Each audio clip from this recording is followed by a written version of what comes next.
your flesh and blood. Welcome to Tell Me Your Story, new paradigms for a new world where we're giving you choices and knowledge of those choices to help make your dreams come true. We are here 9 times a week, Sundays at 7 a.m. and 7 p.m., Monday mornings at 1 a.m., Wednesdays at 9 a.m., and Monday through Friday from 8 to 9 a.m., streaming live at all those times at richarddugan.com. We are on SoundCloud, iTunes, TuneIn Radio, Spotify, Stitcher, Player FM, as well as YouTube, where you can watch these conversations. I hope that you will take time to subscribe and click notifications so that when a new conversation is posted, you'll be notified and you'll be able to tune in, listen in, and learn, and be entertained and inspired. A reminder that Choices, which is my book, 5 Steps for Life, it's available on Amazon.com in paperback, hardcover, and Kindle with Audible, soon to be released. We also ask that if you can support the work that we are doing financially, we do have a PayPal account. It is there for your security as well as ours. And when they ask for an email address to whom you're sending, please go to richard@richarddugan.com. That's the email address. If you go to richarddugan.com, there is also a link directly to PayPal so that you can send us whatever support you can. And we thank you to those who have helped and to those who will help. We also ask that you take time during this decade of perfect vision, the 2020s, to go within to that quiet, peaceful, calm, still place and listen to that still, small voice. And with that, we now take you to our very special interview and guest here on Tell Me Your Story.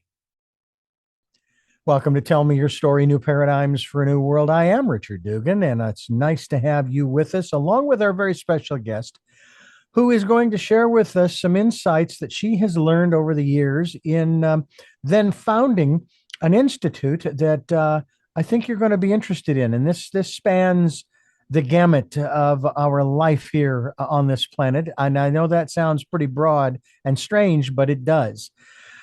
Kiva Schuler is my guest, and she is the founder of the Jai Institute for Parenting. And I want to welcome you to our program. I think this is going to be an interesting program, especially considering the fact that we all, doesn't matter who you are, you came into this world to at least one, hopefully 2 parents. And then you might have even gotten parented by older siblings, nieces, nephews, aunts, uncles, neighbors, teachers, clergy, etc. The list goes on.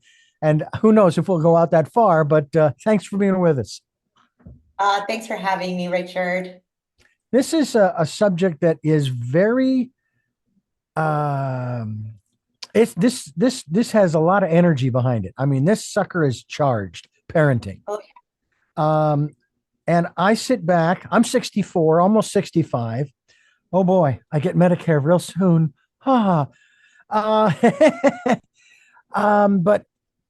I, in my experience, both going through school, obviously being parented by 2 parents and I've referred to them as golden parents because of the way that they raised me. Now, were they perfect from the parenting standpoint? Probably not, but they did a heck of a job raising the 6 of us and gave us freedom as well as limits.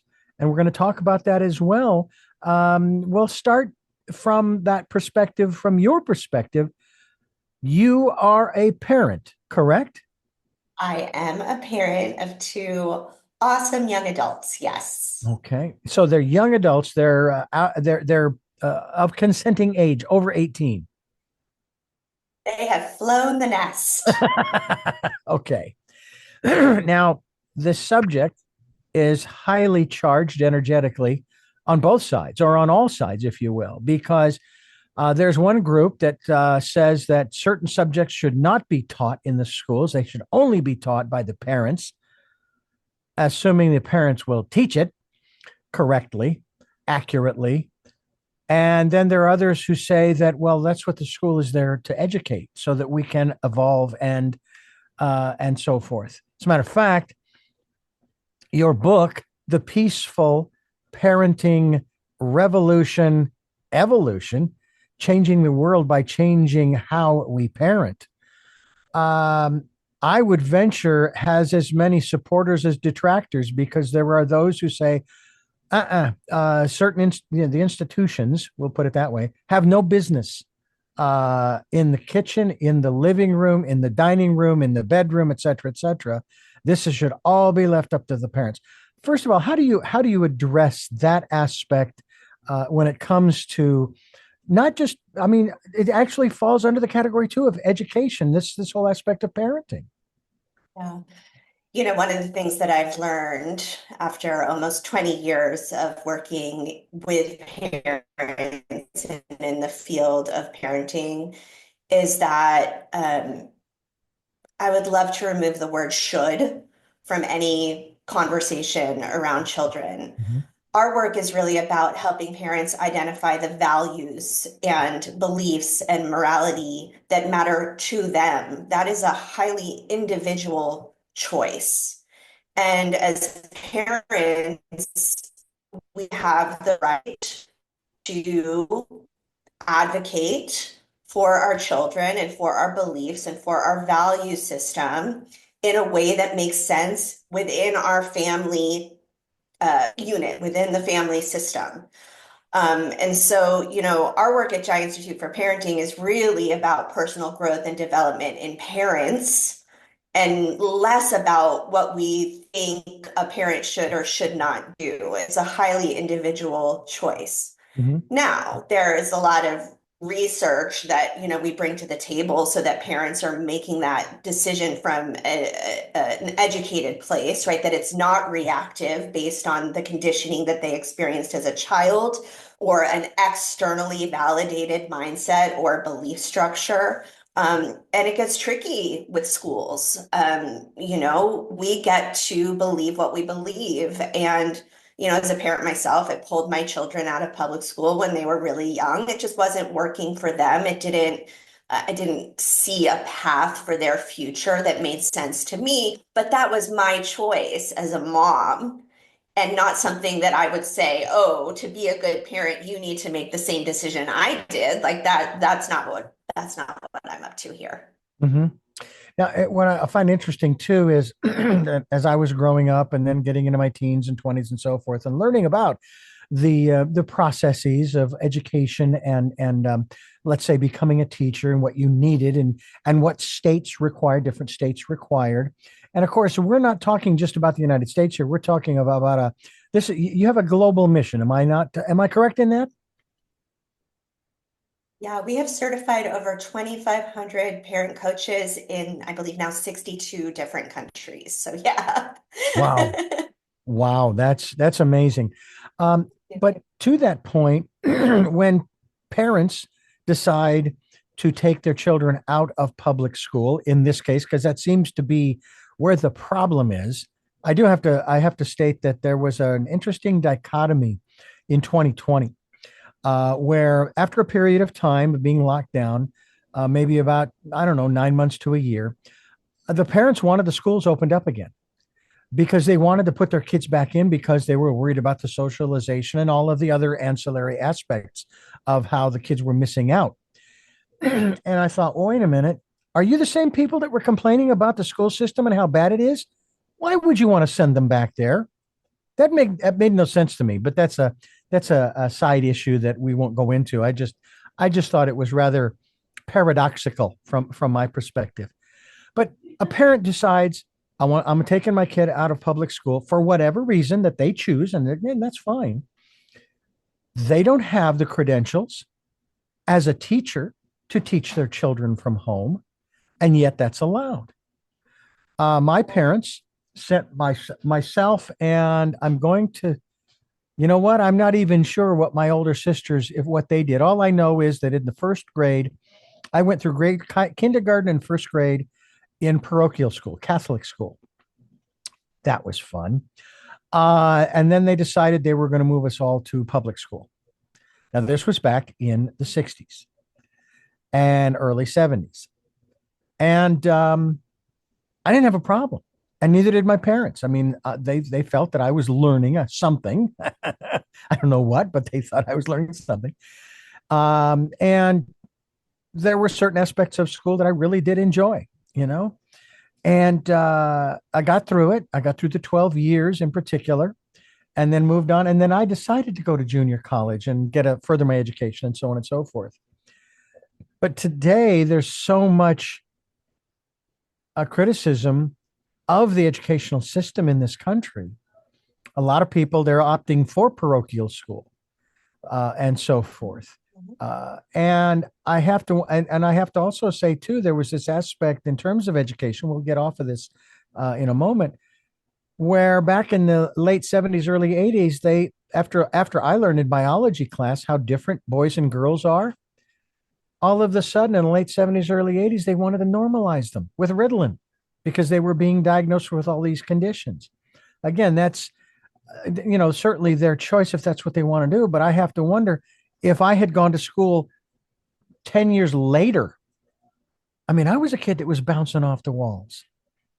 Yeah. There has been, oh, sorry, go ahead. No, you please jump in, please. There has been a I'm going to mess up the word, pathologization, that is not the word, of childhood, especially for young boys.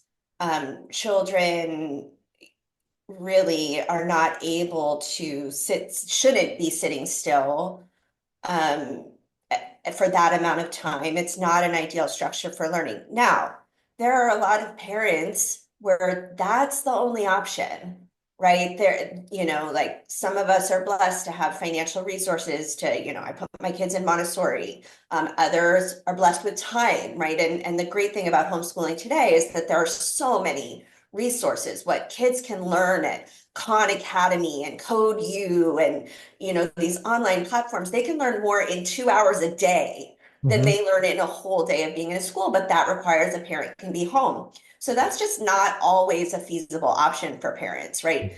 They have to work. Public school is free.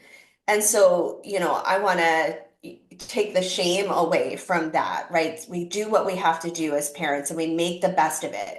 Every parent, by and large, wants what is best for their children. And I don't think it's necessarily useful to create an environment where children don't experience challenges, where they don't experience hard things, and with parenting can start to use those less than ideal situations to move towards a more solution-oriented mindset, right? What do I need to make this work for me? How can I make this better? What else is possible? We want to arm our children with the tools to deal with life when it's hard, because it is, and there's going to be failures and there's going to be setbacks and there's going to be disappointments, and it can't always be perfect for them when they're young, because then how the heck are they going to navigate it when they, don't get the job that they apply for or have a loss? We're all going to have those in our lives. Yeah, we are. And that's part of, believe it or not, our own educational / evolutionary process. And by the way, that's an interesting aspect of your book too, the peaceful parenting revolution, and the R is in parentheses because it's sort of the peaceful parenting revolution / evolution, changing the world by changing how we parent. There are a lot of different conversations we could have with Kiva Schuler, and we're going to have them, the founder of the Jai Institute for Parenting, as we continue here on Tell Me Your Story. I'm Richard Dugan, your host, and we are here with Kiva Schuler, and we're talking about parenting, the peaceful parenting revolution, evolution, changing the world by changing how we parent. Hope you will check that out. Also, we encourage you to go to the website we have here. We'll be linked to it, so you just click on it. It is actually it is Jai Institute for Parenting.com. I know that's a little long, but it's JAI Institute for Parenting.com. We hope that you'll check that out. Again, we will be linked to it on the podcast and video cast. Kiva, let's talk about parenting. There are those who want to go back to the way it used to be in the 50s or the 40s or the 1830s. or even further back than that, for because they think that those were better times when it came to parenting. And there is one rule I have learned when it comes to the constant in the universe change. REM said it best. It's the end of the world as you know it. Every minute of every hour of every day, the world is changing and you can't go back. Yeah. Now, I could say that you can't go back because we've all changed. We have all learned, we've grown, we've evolved. And it's kind of like once you know it, you can't unknow it, whatever it is. And so now you have to deal with it. That's kind of what I used to say about this program, especially at the end. It said, now that you've heard this program, now you have to deal with it. Maybe not today, maybe not tomorrow, but someday it'll come back. And then I could have used another phrase. Pandora's box has already been opened. Ooh.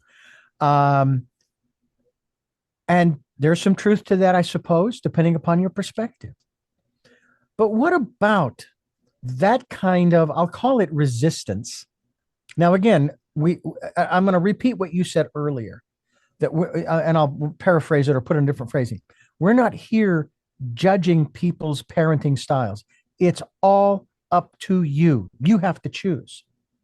The question is, are your children developing the way you would like them to, so that they are loving, contributing, supportive members of our society that will help it to grow and move forward? Or are they turning into individuals who are not going to be so much a part of the civilized part of our society? And we never know. Yeah.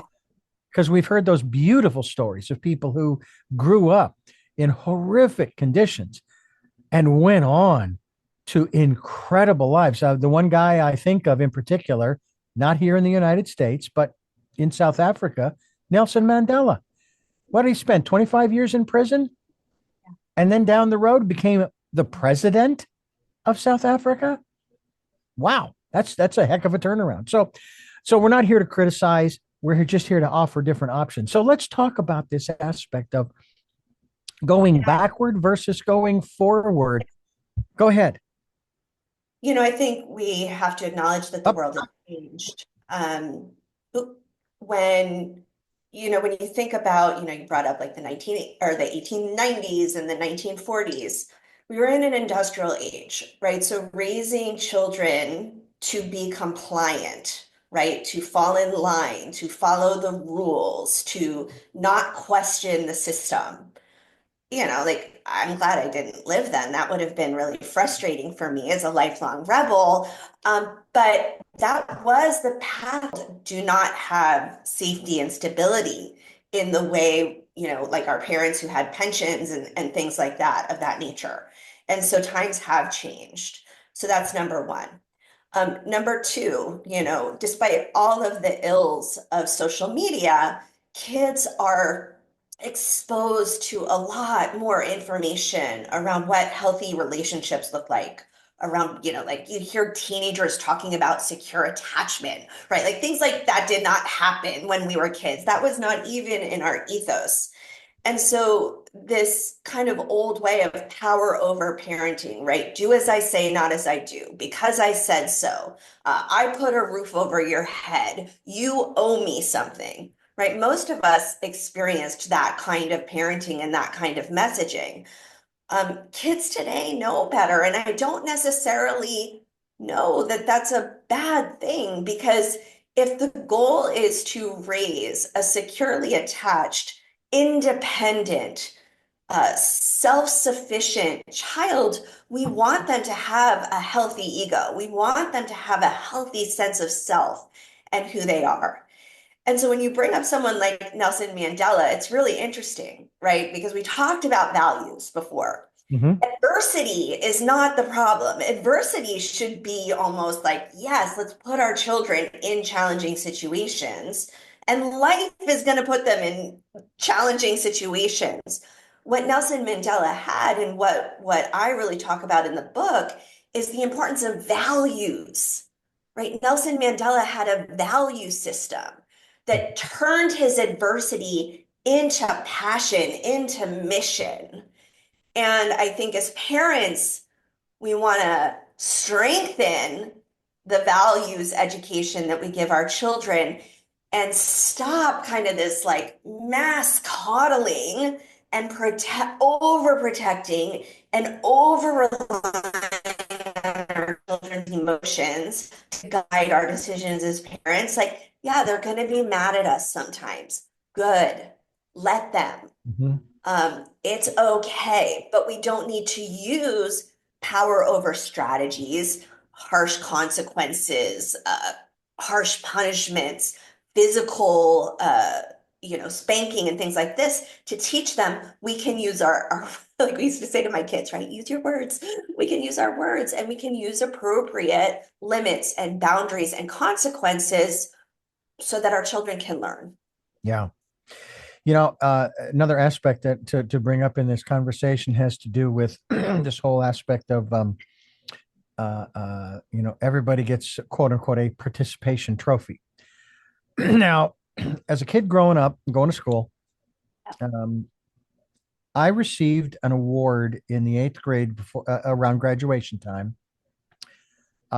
It was called the Eaton Award. Now, I never knew the history of it. I never learned the history of it. Where did it come from?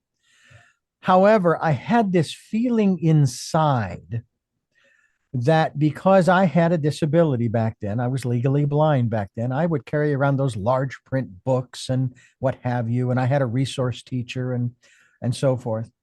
I was a skinny little kid running around.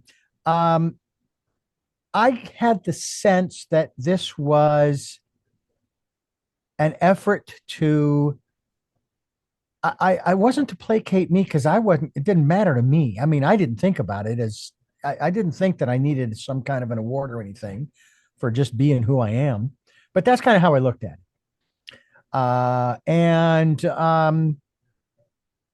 I remember I was actually in Special Olympics, and I had a handful of gold medals. I even have a picture of myself wearing one of these shirts that I made, holding those medals and everything and smiling. But even as I was participating, I'm thinking, I mean, I was allowed to participate, but I didn't think I really belonged there because as one of my next door neighbors said in a text that he sent to his brother, when his brother told him that he had made contact with me after some 45 years, I was amazed at how he was able, he played and did and he dug in the dirt in the oleander pit and made forts and ran around the neighborhood just like the rest of us. And you'd never would have known that he had a disability, and it made me look differently on people who had those. And now there's an award I will accept. Thank you very much. And I really appreciated that from him. But I find that we have this mentality today, and I'm not sure when it started, where my mother, I'll put it this way. My mother told me probably when I was 14 or 15 years old, privately, Richard, you're special. And I knew that you were special when you were conceived and so forth. And that's nice. Thank you. I was cool. A few years later, it turns out my mother had said the same thing to my other 5 siblings. And at first I thought, oh, maybe I'm not all that special. But then I thought about it a little bit more and I'm going, no, just because she told them the same thing does not detract from what she told me and vice versa. And we've all gone on to do incredible things, just as your 2 boys have done the same thing. Each one of them in their own way is special. Now, that's fine. You're not giving them an award per se, but you're certainly giving them that not only parental approval, so to speak, or support, but also even I don't see my parents as parents as much as I see them as friends. And good ones. Mm. What Yeah. about your thoughts in that regard to this whole business of participation trophies versus just the general everyday support of an individual who is doing their very best? Okay, so there's two different things that we're talking about here, Yes, right? okay. Kind of this cultural expectation that externally, right? Like outside of our homes, when children participate in something, they should get everything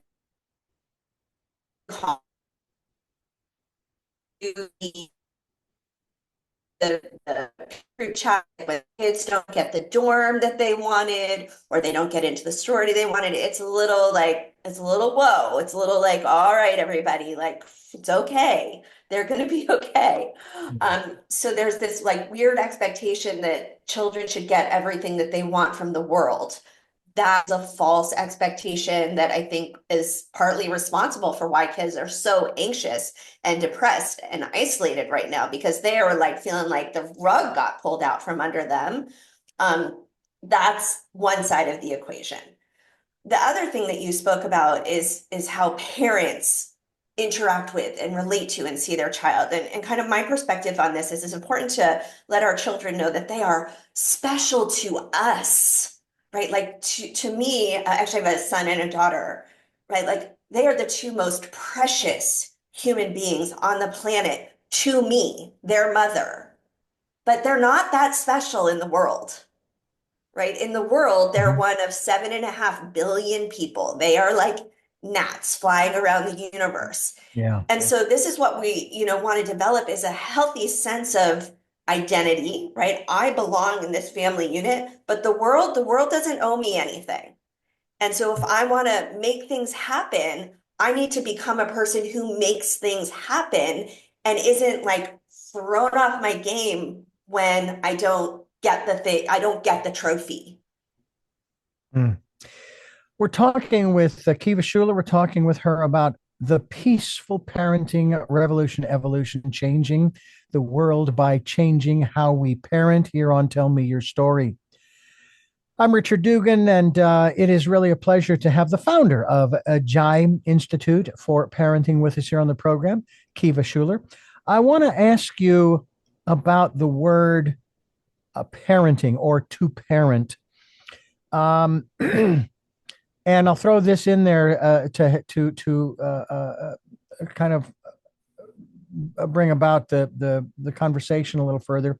It is said it is easy, absolutely one of the easiest things in the world to become a mother or father. It's a whole nother thing to be a mom or dad. Hmm. So, in that context, what is parenting? Hmm. Ooh, that's a big question.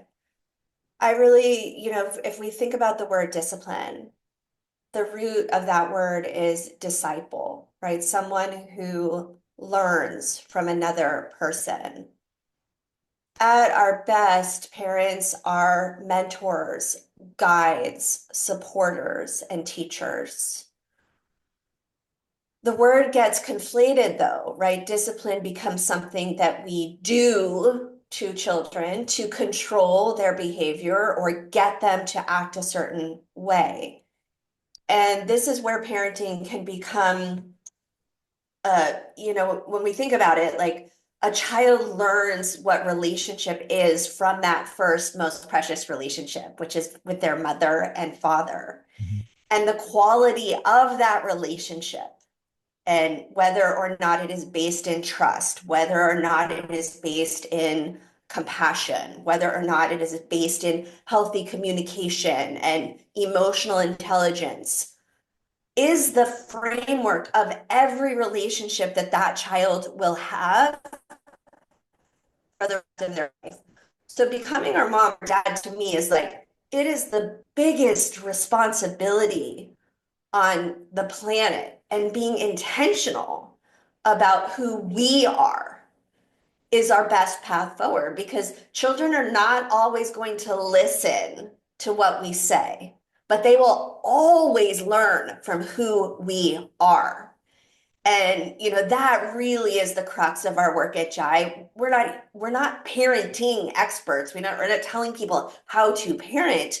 We are parent-child relationship mentors that can support a healthy relationship being created really at any stage along the parent-child spectrum, because kids are wired to want to be in relationship with their parents. They do not want to have conflict or discord either, but they're not going to respond well to overt control and manipulation and, quite frankly, toxic relationship patterns that make them feel bad.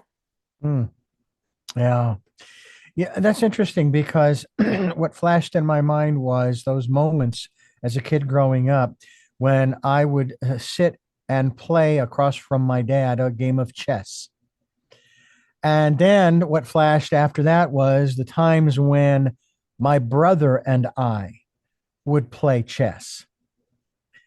And I even made reference in my book Choices, um, that I made reference to the fact that there were times when I did not want to be around when my brother was there uh, talking with my father, because there was this, and I don't want to say it was an active, it was more of a passive competitiveness, to where I said, you know what, they're talking about their thing, they're doing whatever. I'll come back later, you know, because my brother and I, we had different interests. I mean, even to this day, I mean, we have different perspectives on things, which is great, you know. And I had a conversation with him a few years back, and when the conversation was over, we did not necessarily agree where we were at on the spectrum, if you will. But we did agree on three different issues that should be taken care of. But I started out in that conversation saying, it doesn't matter where this conversation goes. He will always be my brother and I will always love him. I'm not going to estrange him because he has these divergent perspectives on things. I mean, that's what made his life provided him the opportunity to create those perspectives, just like my life did the same thing. And so we come together, we have this conversation, it goes up and down, up and down. And then we bring it to a close and say, hey, you know what? We may not agree on our perspectives, but we agree on these three things. That's a start. That's not bad. And actually, there's a fourth, and we're still siblings. We're still part of the same family. And that's a wonderful thing. We're talking with Kiva Schuler, and I want to let you go ahead and expand on that. I just want to remind our listeners to go to the Jai Institute for Parenting.com. That's the website. Please go ahead, Kiva. And then go get some coffee. Yes, exactly. I think what you just said is so beautiful. That's a healthy relationship. That is using emotional intelligence, empowered communication, not needing someone else to be like us or think like us or believe what we do to love and respect them. Like, imagine what the world would be like if more people had the capacity to do that, to Mhm. sit with what is different without judgment or shaming. And these stories that I'm seeing, on social media of, people not talking to their children because of their political views, or children not talking to their parents because of, their support for Israel or whatever the thing is. It's Mhm. devastating. Yeah. It doesn't need to be this way. And I think that's why I'm so passionate about my work and what we do, because when you look underneath the hood of why that's happening, is that most of us didn't learn these things when we were kids. Yeah. We didn't learn how to be in healthy conflict. We didn't learn to have empathy for someone, even if we don't understand their perspective. We don't have enough uh, of a sense of identity that when someone thinks differently or we perceive that we're judged, we go into fight or flight. This is all about maturation, right? And being a mature enough person that we can sit in all of it and not need to break connection to feel safe. Hmm. Yeah. I would take this to almost a lower level, not a higher level, but a lower level, and say, look, if you have differences of opinion over these things that you mentioned, why didn't you distance and estrange yourself from your parents or your siblings or your spouse, what have you, over the fact that they don't like peas and you do, or they like tomatoes and you don't? I mean, it's as silly. Honestly, it is as silly from my perspective. Yeah, It's as silly as that. You know, yeah, I don't like it when the sun is out and it's blue skies. I like clouds and rain. Well, I do. yeah, And I like when the marine layer rolls in here into Santa Barbara. But I know a lot of people, they love the sunshine. They love the warmth. They like to be out at the beach. I get that. That's why I'm here for the ocean. But I had enough of the heat. Okay. That's my perspective. So, I'm going to disassociate from all of the people who like sunshine and warmth. I'm never going to associate with them because they're all crazy. They're all yeah. insane. I love that. And let's talk about the depth of it, because what we're talking about here is a world where people are inundated with messaging, right? Because of how algorithms work, Right. that literally forms their identity and sense of self. And so there's a what we call in psychology an ego wound here, right? Like this belief that the other perspective will literally lead to my death of my identity, is a very real psychological response. And Mhm. so when we work with our own kind of conditioned beliefs and things that are holding us back, what we need to do is to create the conditions for that to be safe, right? Is there actually a tiger in the room, fight or flight? Or am I creating a tiger in the room to protect what it's okay to admit to ourselves is a little bit of a fragile ego? It's Mhm. okay. We all have them. But the way to grow out of that is to actually recognize that there's not a tiger in the room. Right. And that, I say to people all the time, like if you turned off all of the news and social media on your phone for a month, I'm going to guess your life would literally not change. You'd probably feel a lot happier. Now people are like, oh, I could never do that. Who says? Like, Uh, where did we create this world where we need to be plugged into panic 24/7? No wonder everyone's got keyboard rage. No wonder nobody can tolerate any other opinion. It is an epidemic of mhm. cortisol running through people and adrenaline running through people's systems. And like, I'm going to tell you, like, the world does this, right? Ups and downs. But for most of us, and I say all this with all the compassion in the world for the people who are in the fires, for the people who are in the Middle East right now, right? We can hold compassion for that. But if it's keeping you from living your life, if it's keeping you from loving the people that you love, my word, put the phone down. Yeah, yeah. I also heard something real interesting in a video. I love looking at the shorts, just scrolling through those, and I focus more on the comedy, the bits, whether it's Robin Williams or anybody else, or just some of the funny stuff. But one of them came across, and I thought it was real interesting. They said, "Okay, if you were to turn off your phone, not answer emails, not answer texts, not answer phone calls for 1 week. 1 week. Okay. Would anybody come looking for you?" And that really struck a chord with me because number one, it can say an awful lot about the network you've created.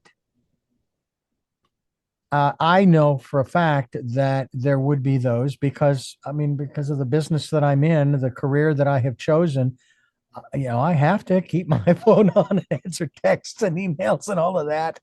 but I do try to minimize it as much as possible. And I'll even send a text to someone who has called me, and I'll say, I will call you tomorrow, and that kind of thing. Because what you're wanting to ask me is not that important that I need to interrupt the time with my wife at home after 5 or what have you. And this is even on those days when I'm working from home, you know? So it's not impossible. I know it's a challenge for a lot of folks, more because they're of the addiction, that particular aspect of it.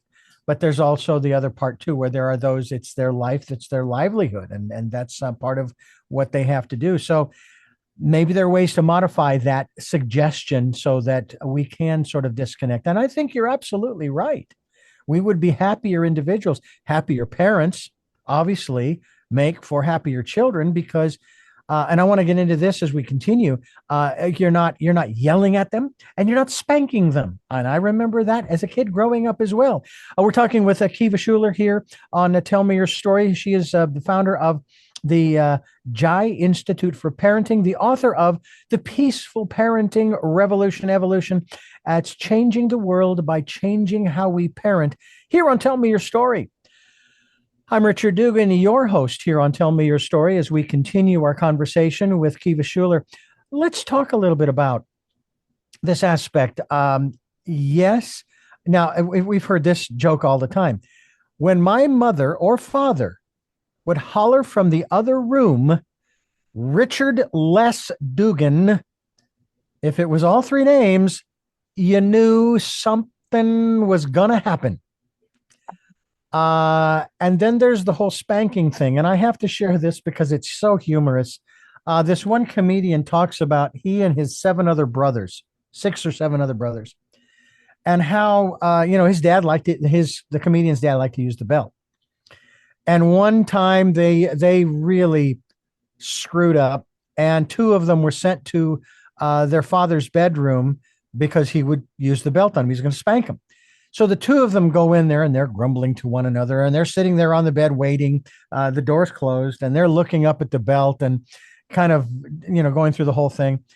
And finally, the pressure just got to them. And they knew that their dad was going to come in and whip them with the belt. So they did it themselves. They spanked each other. Anyway, they come out of the bedroom, and they walk past their dad, who's talking to the other boys. And then he says, well, where do you think you 2 are going? And one of them looks up and says, we took care of it. And I just cracked up. Now, my brother and I never wound up in a situation quite like that. But yeah. I do remember my father, because you would hear that coming out of the belt loops, that kind of thing. And then he would double it up. And one of the techniques my father would use, and this was when we were beyond toddler age, but before we reached preteen, he would take the belt and he would fold it over in half.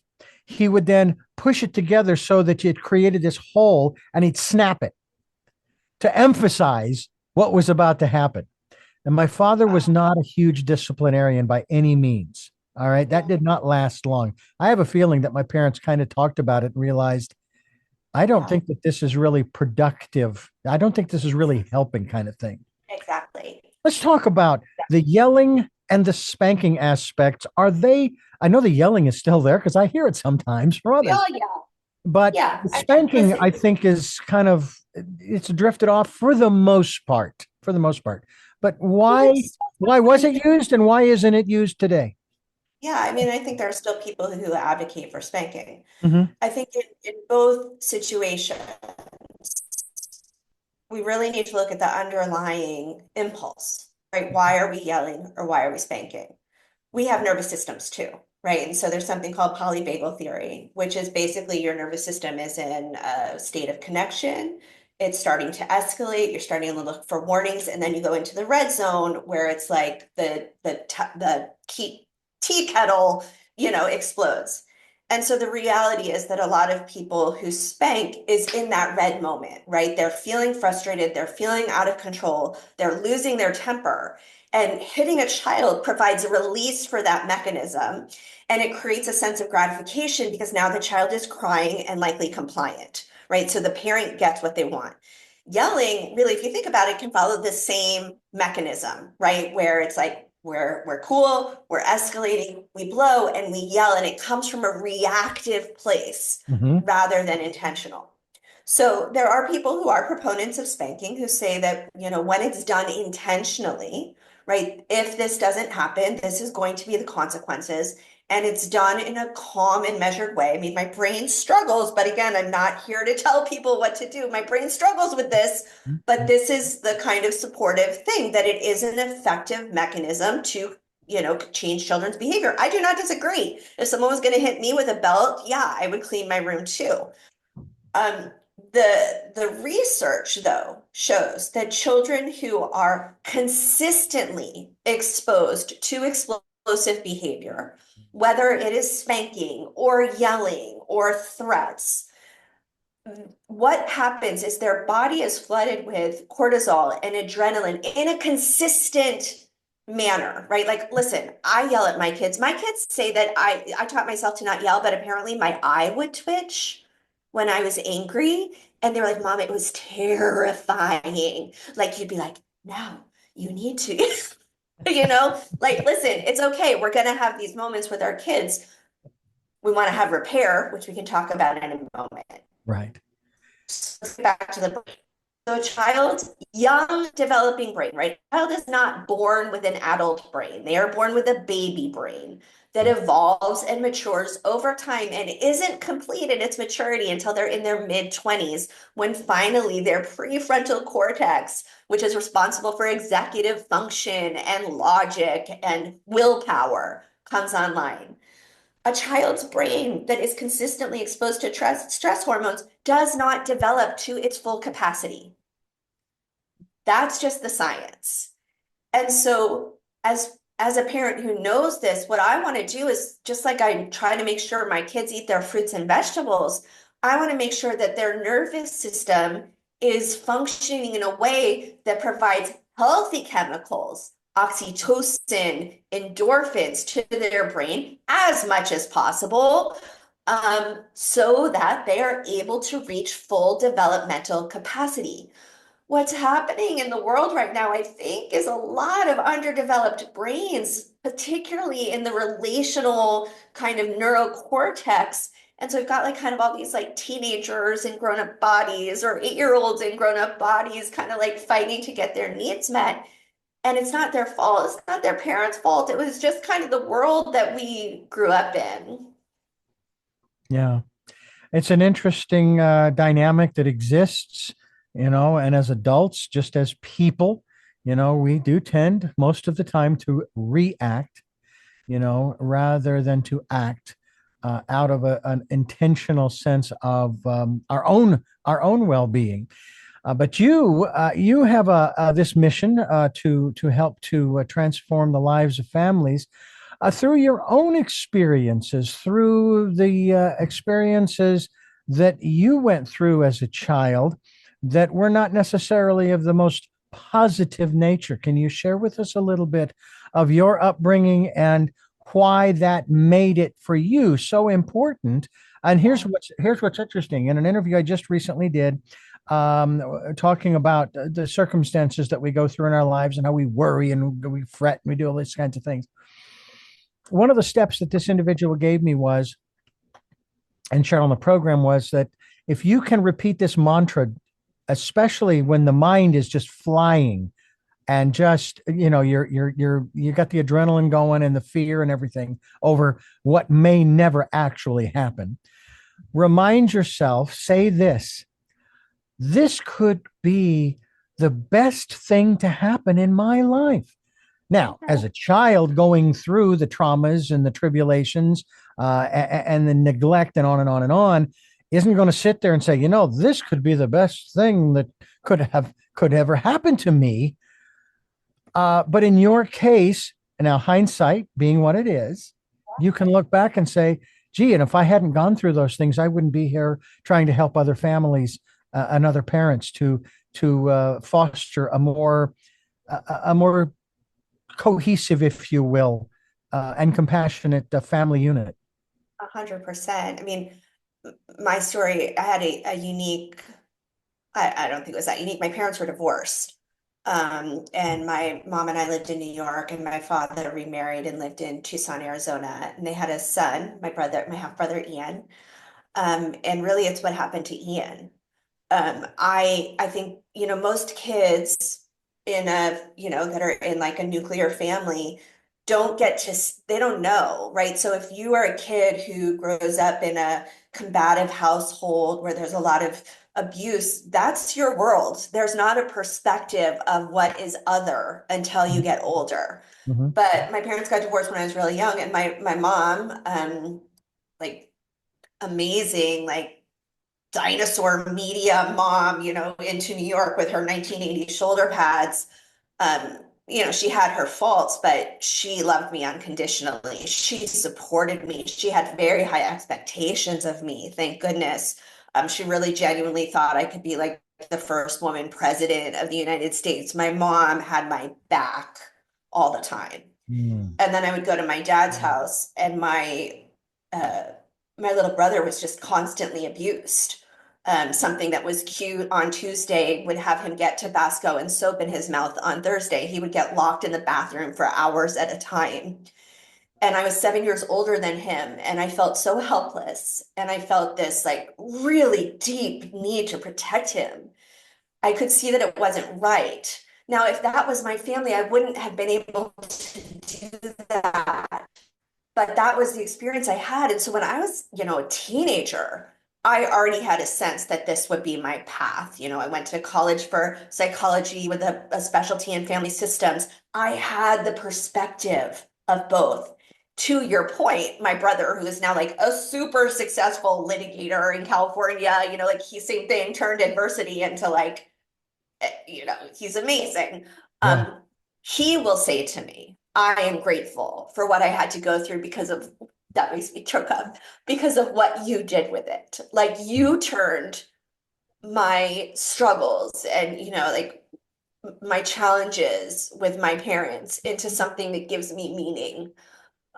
That just means the world to me. Wow. Wow.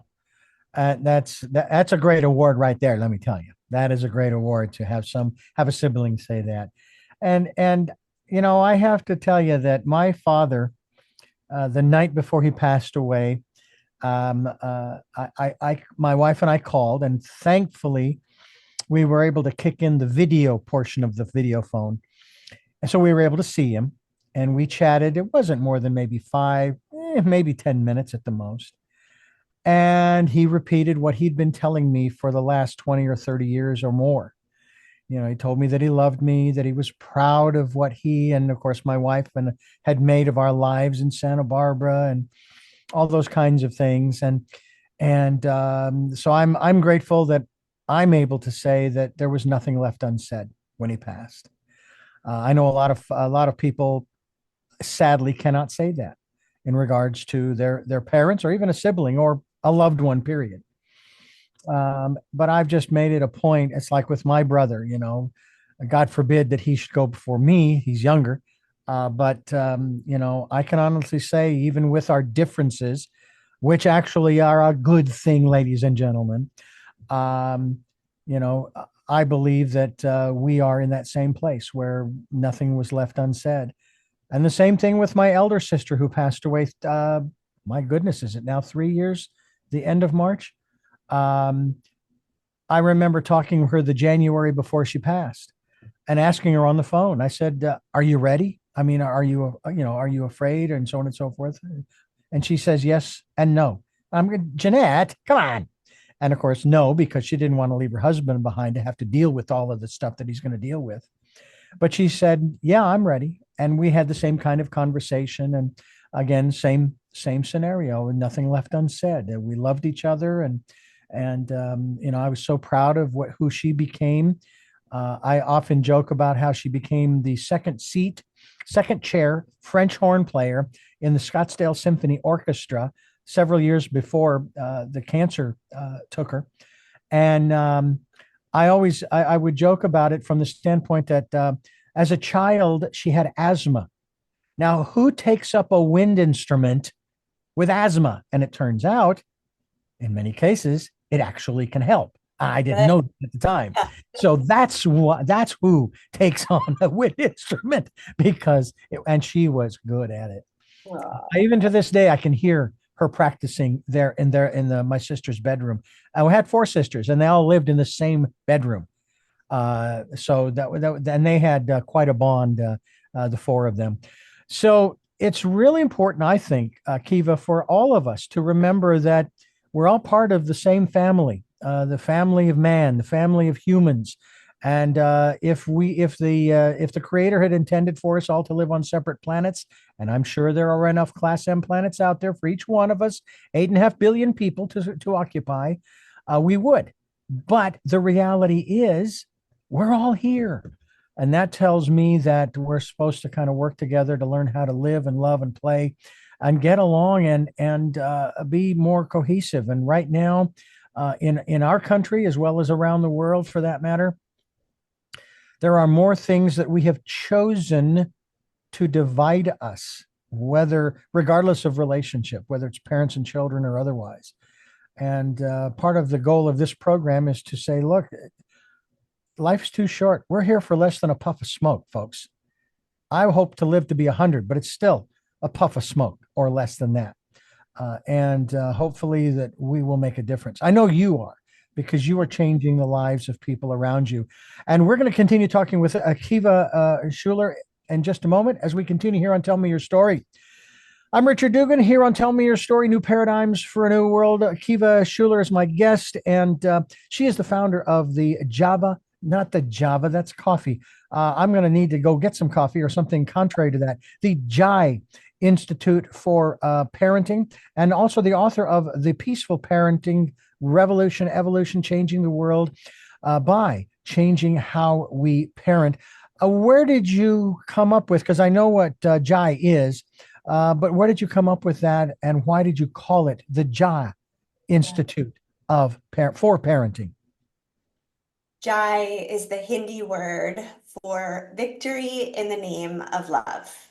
Our work is all evidence and research based. There's no particular, attachment to Buddhism or anything like that. It just felt like a word that really encapsulated what we were talking about. To be victorious in parenting, and each of us gets to define what that means for us as individuals. For me, it means that I see the way that my children walk in the world and make decisions and treat other people, and I feel incredibly proud.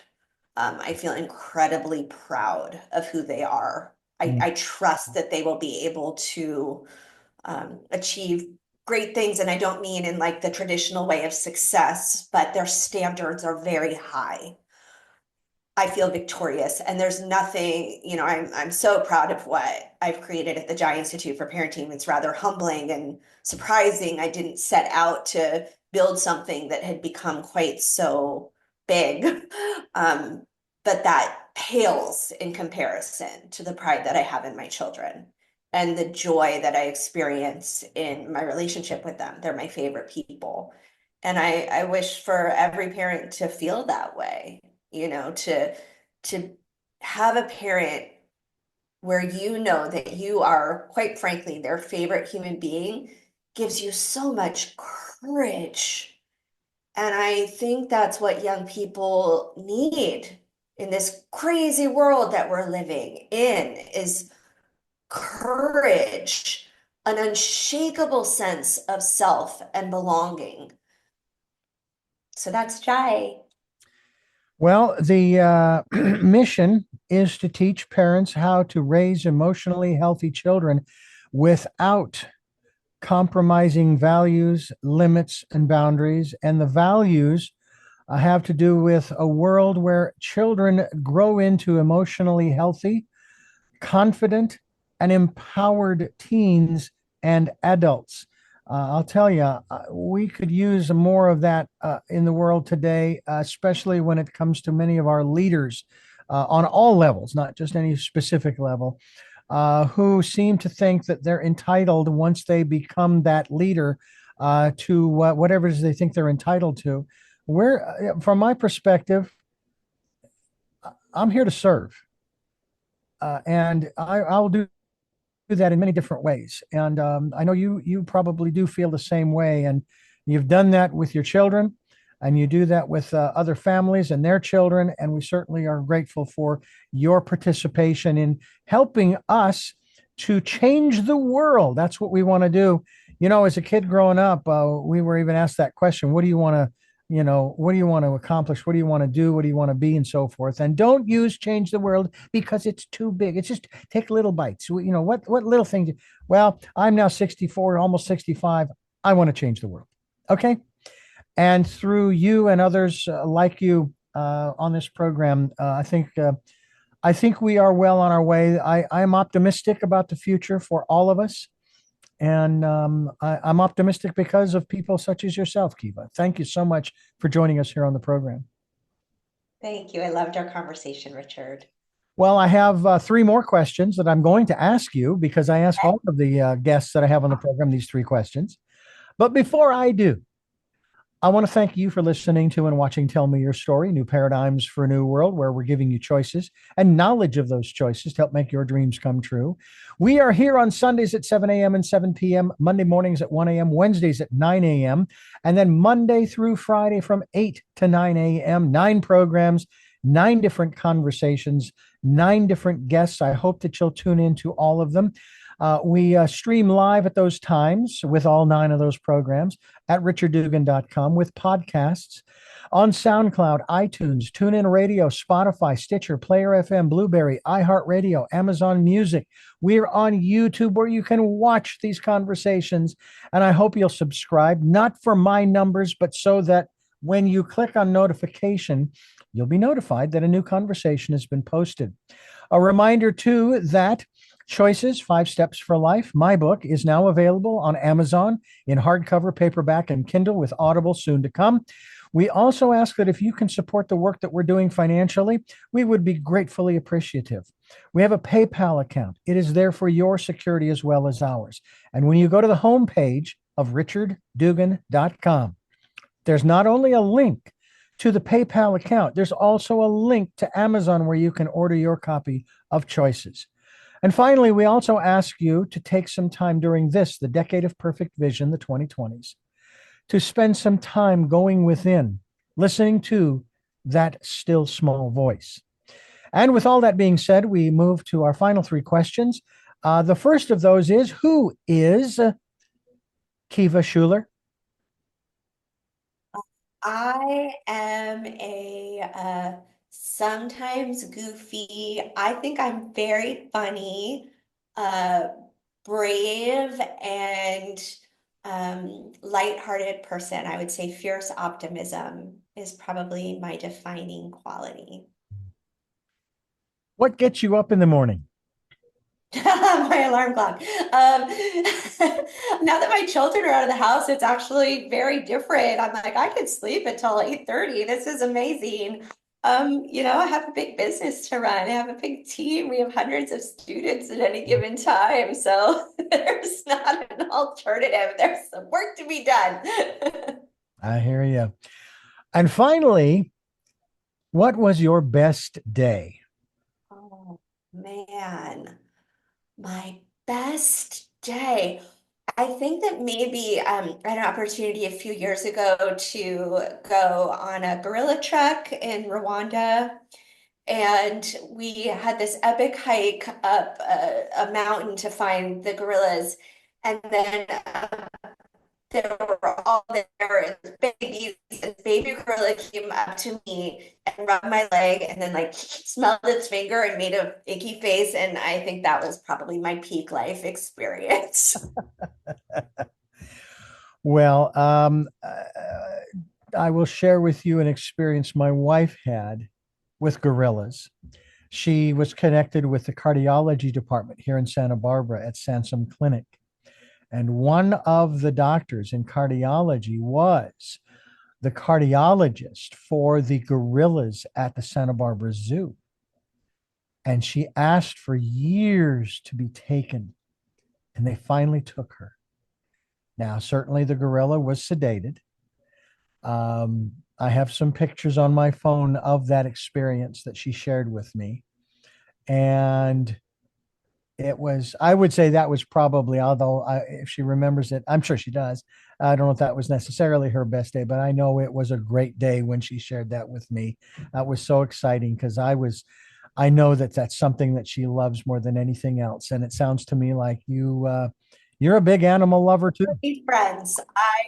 I could sit in the gorilla whatever sanctuary in a zoo for days. I think that they are the most fascinating, funny, and curious creatures. So yeah, we should connect over our love of I gorillas. will I'll put you in contact with her. Okay. That way the two of you can talk about gorillas, among other things. And again, I thank you so much for being a part of the work that we're doing here. Appreciate your time and giving us so much time. I want to thank you for listening to and watching Tell Me Your Story, New Paradigms for a New World, where we are giving you choices and knowledge of those choices to help make your dreams come true. And until our next broadcast, podcast, video cast, love to love. Jeanette, I am still listening. Dad, continue to be happy because I am. Mike, thanks for letting me be in your life. Smokey, I'll see you on the other side. And to my dear friend Zorro, aho, aho.